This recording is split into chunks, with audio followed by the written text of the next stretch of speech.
So one of the things that Kiss fans, I think a lot of Kiss fans have in common, and we've touched on this in the podcast before, at least once, is that when we were kids, right, we would take pictures of Kiss from like magazines and record covers and trace them, try Yes. to trace their facial features without the makeup to try to figure out what they actually looked like, right? Like I think we all did that. Pretty sure. Actually, if you look at my Creatures cover, you can see the indentation on there from when I I traced have it. I have run across like copies of Dynasty, like in the record stores and antique malls and stuff that have tracings on them, right? So yes, that was definitely a thing. Um, I think we all did that at one point or another. So, the other day I was thinking, now that I'm an adult with much better motor skills and I'm actually like, like a professional artist, um, I should give it a shot again, right?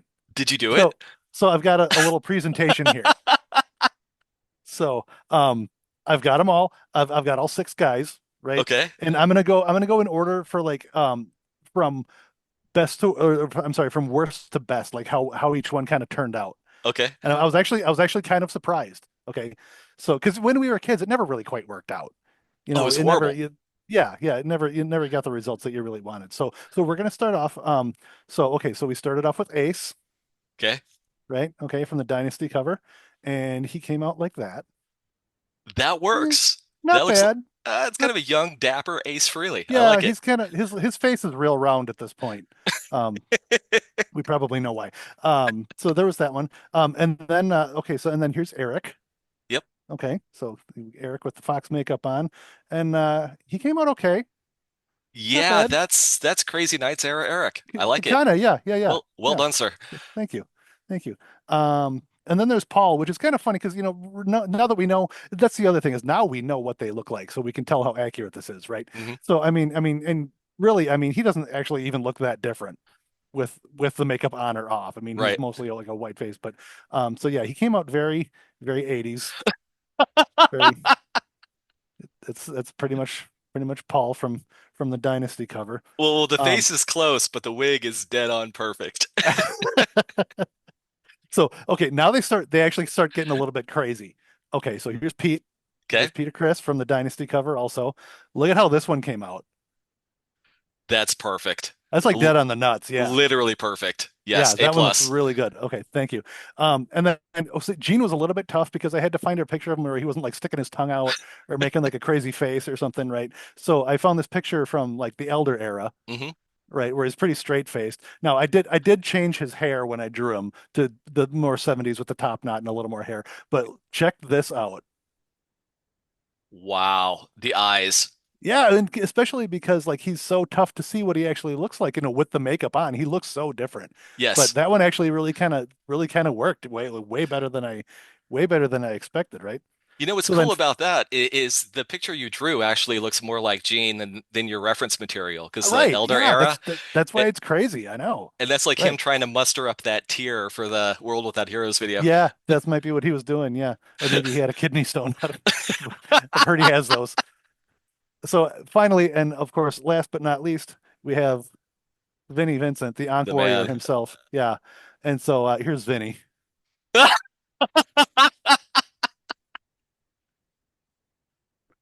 So I'm just Unreal. kidding. I'm kidding.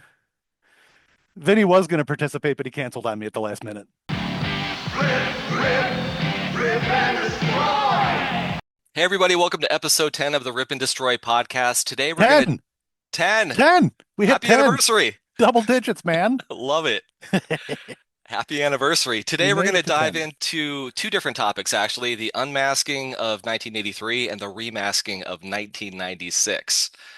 But Yeah, before we, kind of specifically. Well, I was just going to say, kind of specifically, the MTV a little press conference of the unmasking, the event that they put on um, in 1983, and then specifically the reappearance at the Grammys in 1996 of the original band right. with Tupac. Yep. He wasn't in the makeup, but they were in the makeup. Well, you know what I mean. Okay. We were all there. So, But before we yeah, get to that, anything that yeah, you wanted to touch on before we dive in?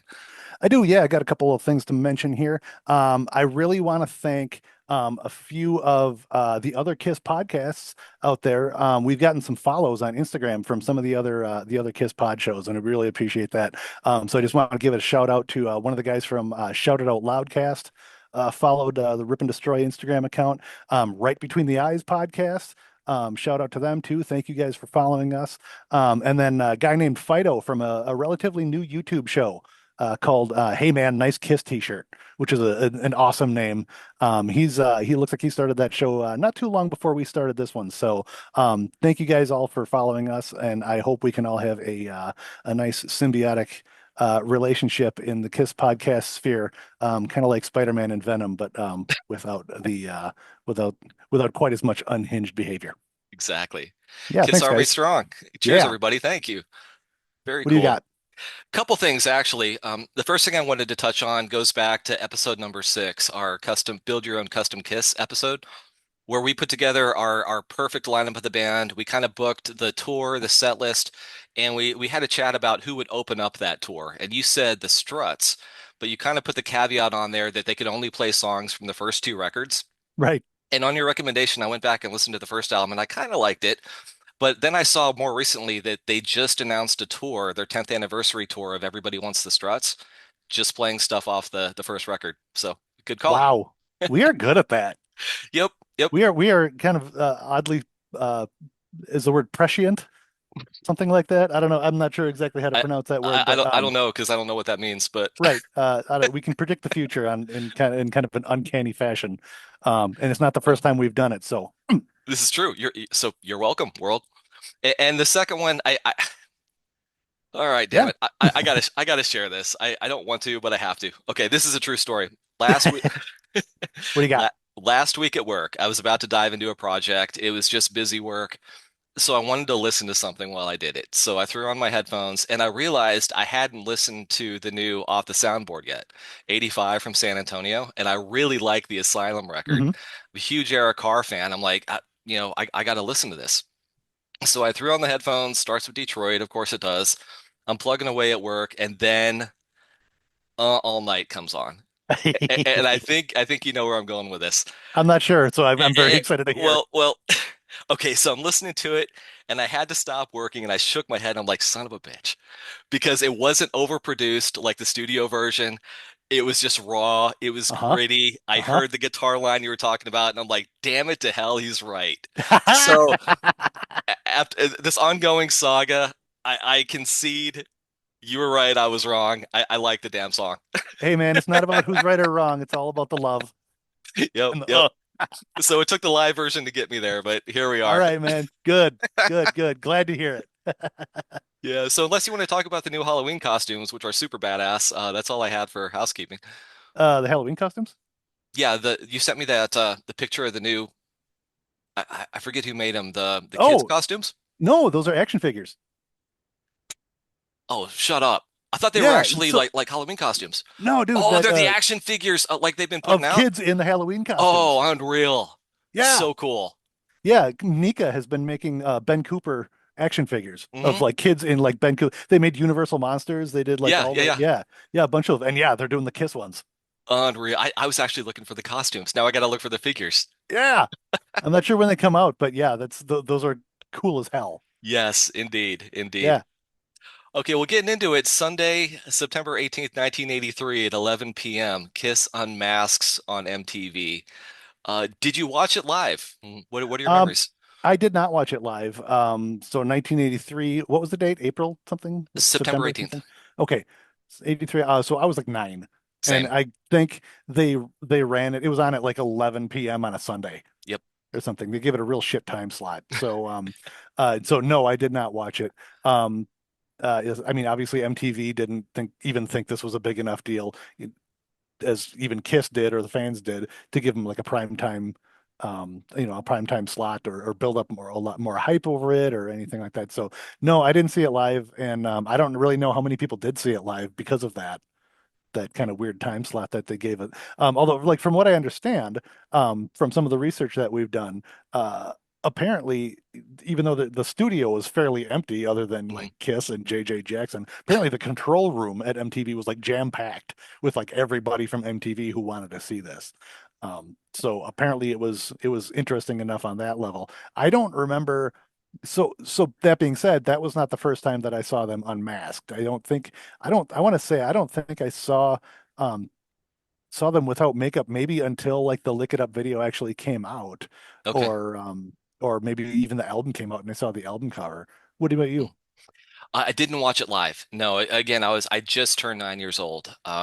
Yeah. It's funny you mentioned though the 11 o'clock time slot because of all the Kiss books I've read, my favorite is Kiss and Sell, the one that C.K. Lent wrote. Yeah, Did I Chris send Lent. that to you? I think I might have. No, I think I borrowed that from a friend back in the 90s or something. But yes, I have read it. It's Yeah, excellent. great book. I read it Yeah. twice, and of all the different accounts, I don't know how accurate it really is, but his makes the most sense to me. He was basically their accountant for a lot of years, and he covers this. And basically, the way he put it was that MTV was not really interested, that the record label actually had to call in some favors just to make this happen at all, and that's why they Wow. kind of buried it to 11 p.m. on a Sunday night. So I remember seeing it for the first time, but I didn't see it live. Actually, the first time I may have seen them without makeup that same day. That's the same day the record came out. And I remember I was living in Waco, Texas, and I always went to the Waco Mall because they had a record store on the top floor. And if I had a buck, I'd buy a button. If I had $5, I'd get a Judas Priest poster, and if I had $10, I'd get a record, right? Right. And I remember begging my folks to take me that day because if you remember, I fell in love with the band during Creatures, so I got to kind of live this era in real time. Mhm. And I remember just going up the escalator as fast as I could, running up to the display and holding Lick It Up.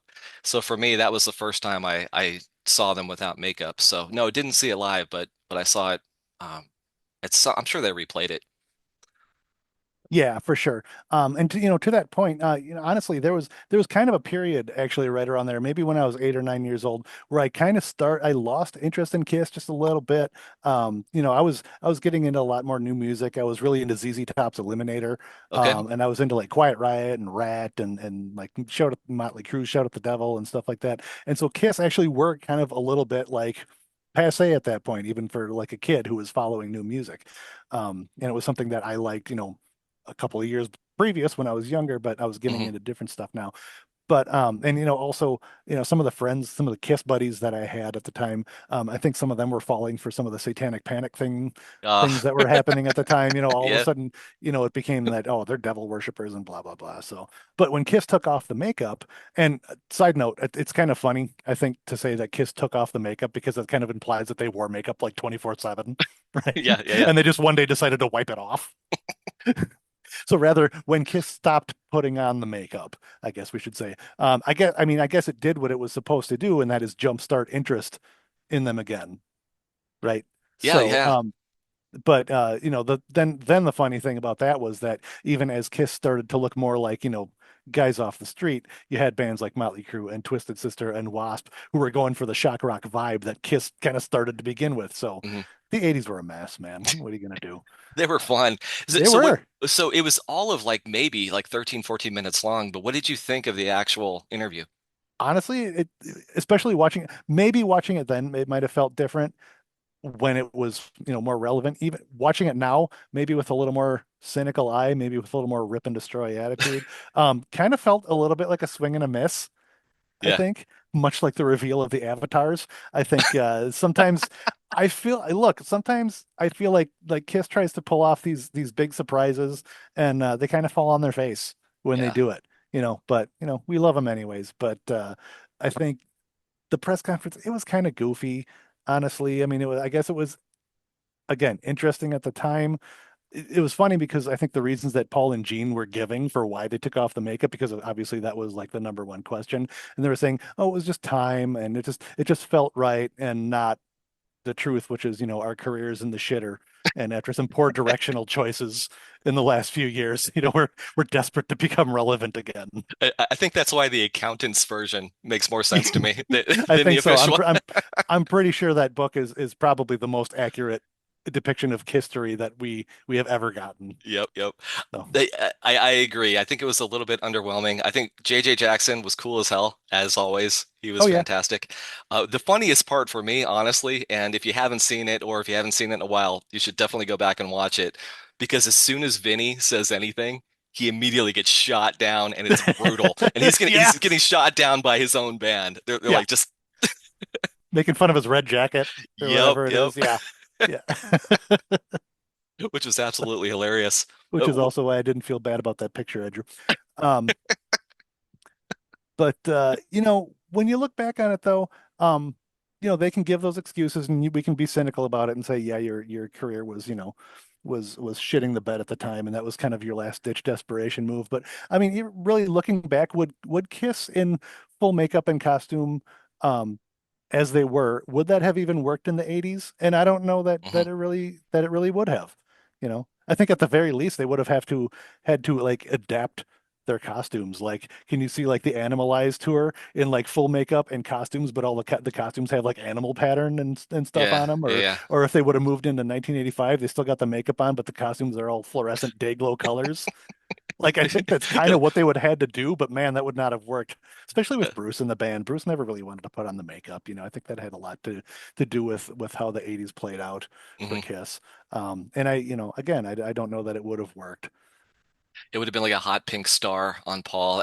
Honestly, I don't want to jump too far ahead, but I think it was definitely the right time to take it off, and it was almost the right time to put it back on.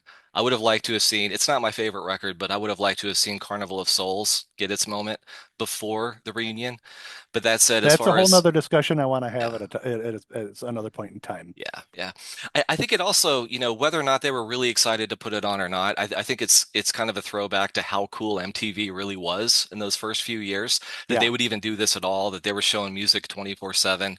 And my favorite part about MTV in the early 80s, if you remember this, was the Saturday night concert. Do you remember that? yeah, oh yeah, Coolest thing in the world, man. I kind of planned my whole week around it, and sometimes it was like Men at Work or Adamant or Judas Priest or like Ozzy's '82 Speak of uh-huh, the Devil tour. uh-huh. Loved it. Loved And it. then one night, it was Animalized live. Yep, '84. Yeah, yeah, baby.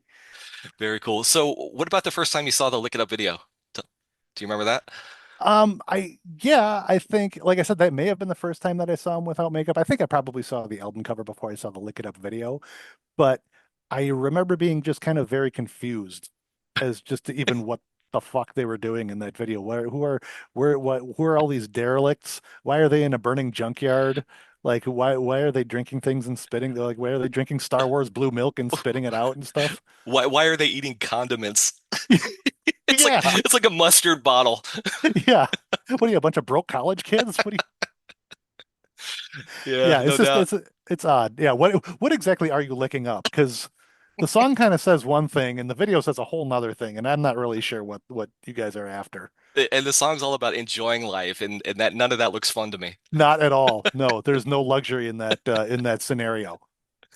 But the biggest question I have about Lick It Up, which I honestly believe is the worst song on that whole record. I love that album. I never really liked that song, but it was written by Vinny and Paul, and I'm wondering why it took two people to write a song that has basically one chord. And also sounds almost like a minor chord version of "Is That You?" Yep, so not my favorite. Not my favorite. Yeah, I think I'd probably put "On the Eighth Day" below that one. That one's not my favorite. Yeah, yeah, touche. Like I Touche. said, I don't. I've said this before too. I don't mind "Lick It Up" the studio version on the record. I just don't never wanted to see it live again. hmm hmm I mean, you got Exciter on that record and they release Lick It Up. But my real question, though, after Lick It Up came out and after I saw the video, my real question at that time was, what do Ace and Peter look like? And I Right, remember, I remember the very first time I saw Ace Frehley without makeup was actually, I'll throw a picture up right now, was actually the Washburn ad for that guitar that I never saw him play right. with the lightning bolt on it. But Yeah, I, and I was, it was in like, similarly, I think the first one that I saw was the Laney Amps ad. yep. I think that was the first time I saw Ace without the makeup. Yeah, it was in like Circus Magazine. I remember finally I get to see what Ace looks like. And then of course, I think the Rock Soldiers video came out right about that time too. And when was the first time you saw Peter? Because it was probably for me it was much later. I think it was like 91. Yeah, I think that was actually a lot earlier because I think it was in like People magazine when he left Kiss.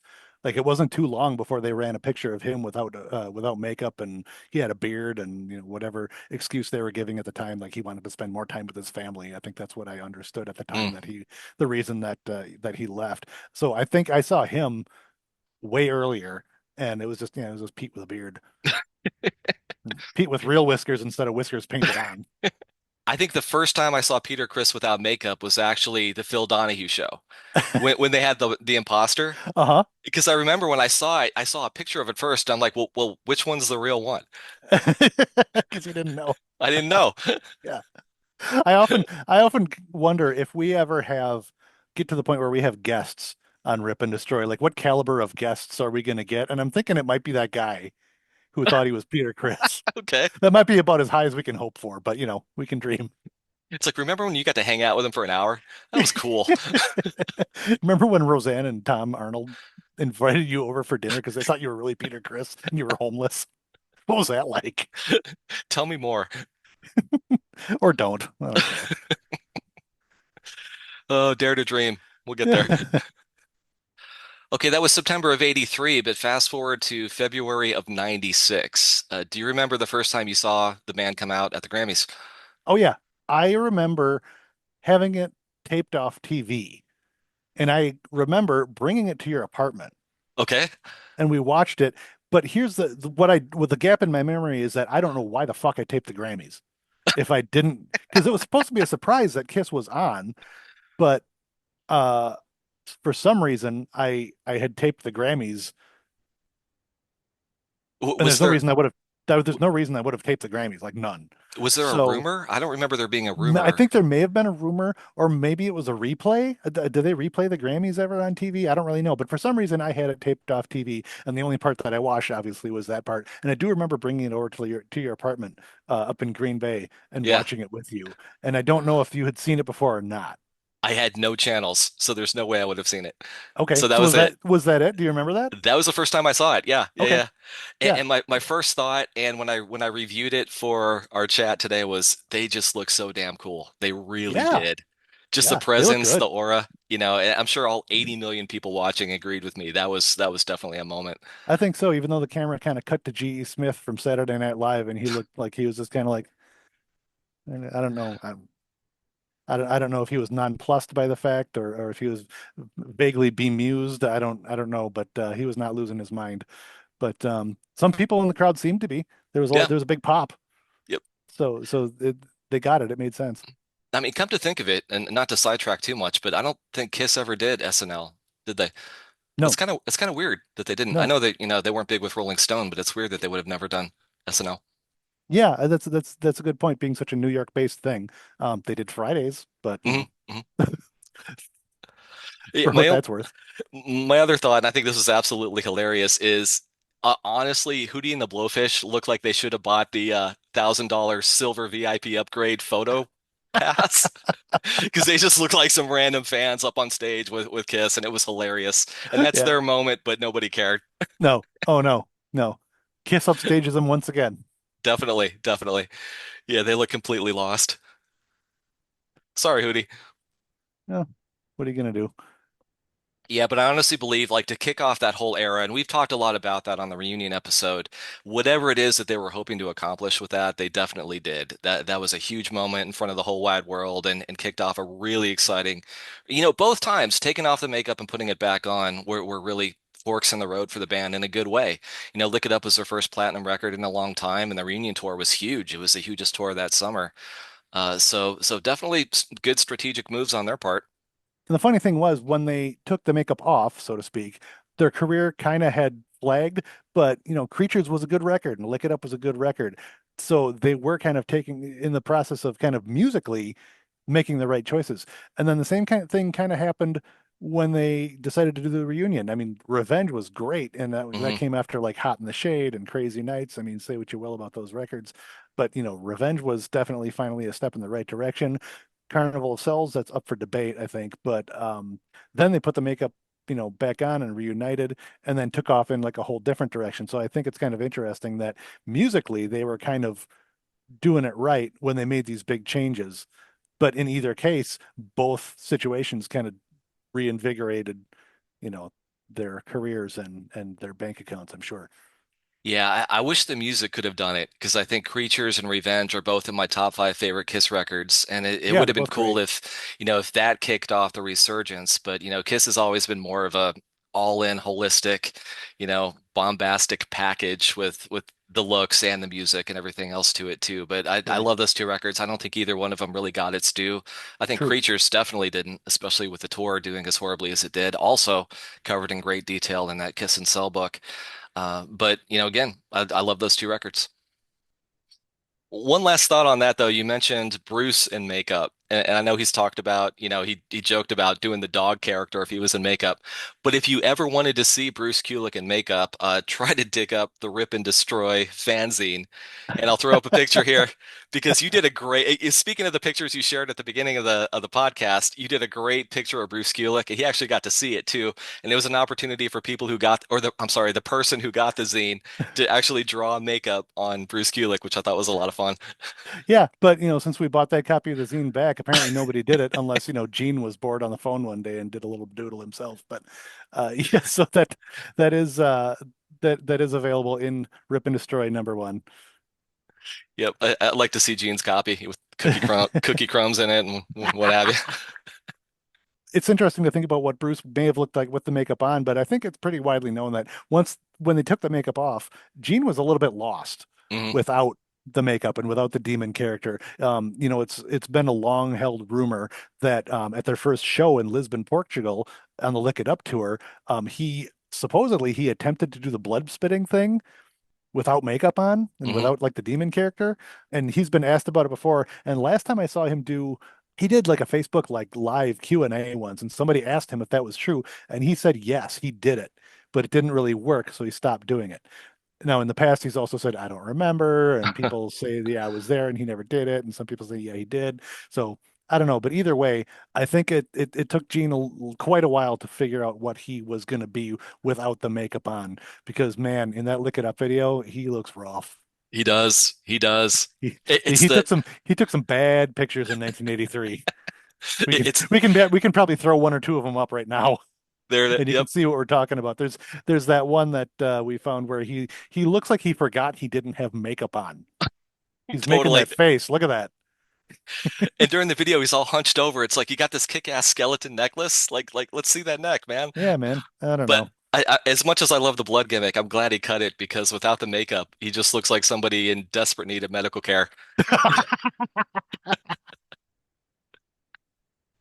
So I had a lot of fun with this one. If there's something you'd like to hear us talk about, or if there's something that you disagree with or agree with, we'd love to hear from you. You can leave a comment on Spotify, you can leave a comment on YouTube, or track us down on Gmail at Rip and Destroy Podcast or on Instagram. TJ puts some hilarious stuff up on our Instagram page, which is Rip and Destroy Podcast. One last thing we want to bring up is that coming soon, October actually, we are going to be doing an actual in-person episode of Rip and Destroy. Mike is going to be visiting Wisconsin, and we are going to be face to face instead of recording this over half a country away. So it's also going to be our Halloween episode. I think that should be, by my calculations, right around episode 15. So look out for that. That's going to be a good time. So we're going to turn off the Zoom machine. I'm going to come out to Wisconsin, my old stomping grounds, and we're going to cover all things Kiss Halloween. That's the costumes, that's the Paul-In special, that's Kiss Meets the Phantom. We're going to have a lot of fun with this one. We're going to paint each other's faces, maybe, I don't, maybe not. Sure. What the hell? Make it weird. See you on Halloween. So yeah, thanks again to all of our new followers on Instagram. Hopefully we'll see more of you. And don't forget to like and subscribe on YouTube or follow us on Spotify. And thanks again, man. And we will see you next time. Kill the power, Phil. Kill the power.